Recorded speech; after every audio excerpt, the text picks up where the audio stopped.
शंकर के शंकर रूपी भी हो गए आप लोग। और वापस आते हो घर पे तो अपने कमंडल में जल लाते हो या नहीं? और किसके कमंडल में गंगा है? ब्रह्मा जी के। तो ब्रह्मा विष्णु महेश तीनों का स्वरूप होता है। पतित पावनी गंगा है। स्नान करने मात्र से प्रैक्टिकली तीनों रूप दे देती हैं। ये विशेषता है गंगा जी की। एक बार जय जयकार तो बनती है। बोलिए गंगा मैया की। तो इस तरीके से गंगा अवतरण की कथा सुनाई। और देखो यहाँ पे बता रहे हैं कि देखो भगीरथ के वंश में अन्य बहुत सारे राजा हुए माताओं, बहुत सारे राजा। उनमें से एक राजा का नाम सौदास। सौदास के वंश में खटवांग नाम के राजा हुए। जो समझदार है गर्दन हिलनी शुरू हो गई है, मतलब की चीज मिलने वाली है। और खटवांग के पुत्र हैं दीर्घबाहु, समझना क्रम। और देखो ऐसा है, हमें तो अपने दादा का नाम भी ज्यादा लोगों को पता नहीं होगा। किस किसको पता है दादाजी का नाम? पूछूंगा नहीं, हाथ उठाओ। ये देखो बहुत बड़े बड़े लोग हैं, दादा का नाम नहीं पता है ना। पर हम भगवान की 7 क्या 21 पीढ़ी से ज्यादा का नाम बता सकते हैं। तुम्हें पता है अम्मा क्या है? कुछ नहीं पता, बस गर्दन हिलाने की। हाँ, तो आगे बढ़ो। खटवांग नाम के राजा हुए थे भगीरथ के वंश में। खटवांग के पुत्र हैं दीर्घबाहु। उसी वंश में रघु नाम का एक ऐसा पराक्रमी पुत्र हुआ माताओं। उसके नाम पर जो पहले सूर्य वंश चल रहा था ना, वो रघुवंश कहलाने लगा। तो उस रघुवंश की महिमा कालिदास जी ने जो वर्णन किए ना, क्या बताएं, बस बहुत सुंदर वर्णन किए। मन तो करता है कालिदास जी की कुछ बातों पे प्रकाश डालें, पर टाइम हमें अनुमति नहीं देता, इसलिए क्योंकि हमें राम और कृष्ण दोनों को लाना है आज। तो रघु के हुए पृथुश्रवा पुत्र का नाम, पृथुश्रवा के हुए अज, और अज के घर पे जो बेटा बना है वो है राजा दशरथ। ठीक है। और दशरथ एवं कौशल्या के घर पे जो बेटा हुए हैं, बस राम ही राम हुए, और नहीं हुए कोई।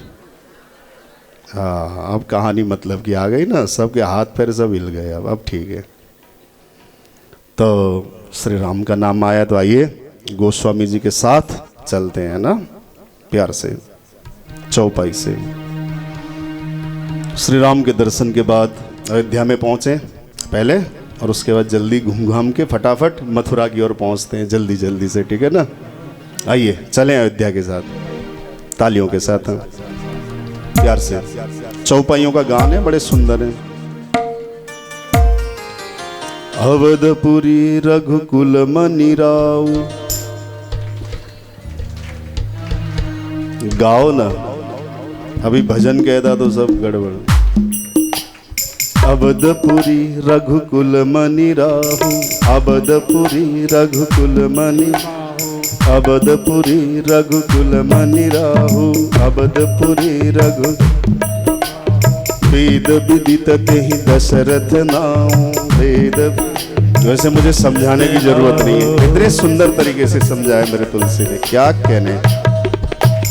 अवधपुरी रघुकुल मनि राम, वेद विदित तेहि दशरथ, धर्म धुरंधर गुण निधि ज्ञानी, धर्म धुरंधर गुण निधि ज्ञानी, धर्म धुरंधर गुण निधि ज्ञानी, धर्म धुरंधर गुण निधि ज्ञानी, हृदय भगति अति सारंग पाणी, हृदय भगति अति सारंग पाणी, अवधपुरी रघुकुल मनि राउ, वेद विदित तेहि दशरथ नाम, अवधपुरी रघुकुल मनि राउ, वेद विदित तेहि दशरथ नाम। अयोध्या के राजा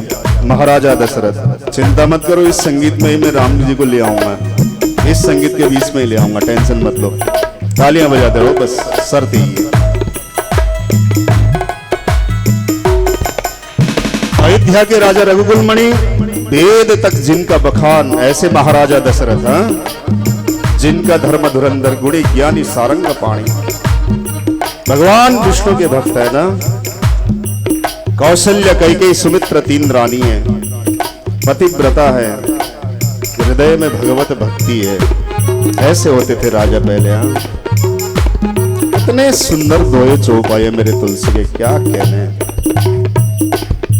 अब इस दोए को आप नहीं भी बोलोगे, मैं अकेले, मुझे मजा आ रहा है। आप लोगों को आए ना आए, आप लोगों को आ रहा होगा तो ताली बजाओगे, नहीं तो नहीं बजाओ, मुझे मतलब नहीं है।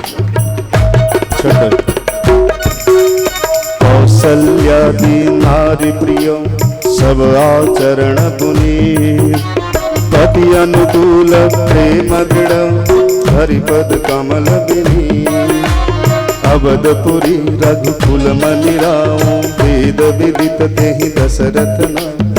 सब प्रकार से सुखी है राजा, संपत्ति भी है, सन्मति भी है, लेकिन संतति नहीं है। संपत्ति है, सन्मति है, लेकिन संतति नहीं है। और दशरथ राजा के गुरु वशिष्ठ जी, उनको इस बात की चिंता है कि राजा को क्यों नहीं चिंता हो रही कि इनकी संतति नहीं, फिर भी चिंता नहीं कर। अब देखो ना माताओं, गुरु कितना भी योग्य हो, जब तक स्वयं के हृदय में विचार ना आए तब तक गुरु कुछ नहीं कर सकता। जो आपको कर रहा है गुरु उस मार्ग में लगा देगा, गुरु की ये विशेषता है। और आप जिस मार्ग में चलना चाहते हो उसी मार्ग से परमात्मा तक जोड़ देगा, ये विशेषता गुरु की होती है ना। नहीं तो आप देखो, राजा को चिंता होती तो वशिष्ठ जी जैसे जिनके गुरु हों उनको पुत्र की कमी हो सकती है क्या कभी? इतनी दिव्य बात है। और माताओं, घटना एक दिन की है, हल्का हल्का, बहुत प्यारा, ऐसे चलती रही है। इन्हीं तालियों के बीच में मेरी कथा सुनोगे तो बहुत मजा आएगा, पर मैं कहूंगा नहीं है ताली बजाओ, तुम्हारी इच्छा है। मैं नहीं कहूंगा, पक्की बात। इच्छा हो बजाओ, नहीं तो मत बजाओ, कोई बात नहीं। लगता है ये युक्ति काम कर रही है, मुझे लगता है। और हुआ ये माताओं, एक दिन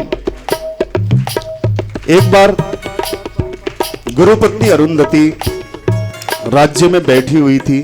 वशिष्ठ की पत्नी का नाम अरुंधति है, और उनका बेटा, अरुंधति और वशिष्ठ जी का बेटा भी गुरुपत्नी की गोद में बैठा और बहुत रो रहा है, बहुत रो रहा था। हो सकता है किस वजह से रो रहा हो तो राम जाने। माता कौशल्या ने गोद में लिया, बहुत सारे राज्य के खिलौने दिए, नहीं माना गुरु का पुत्र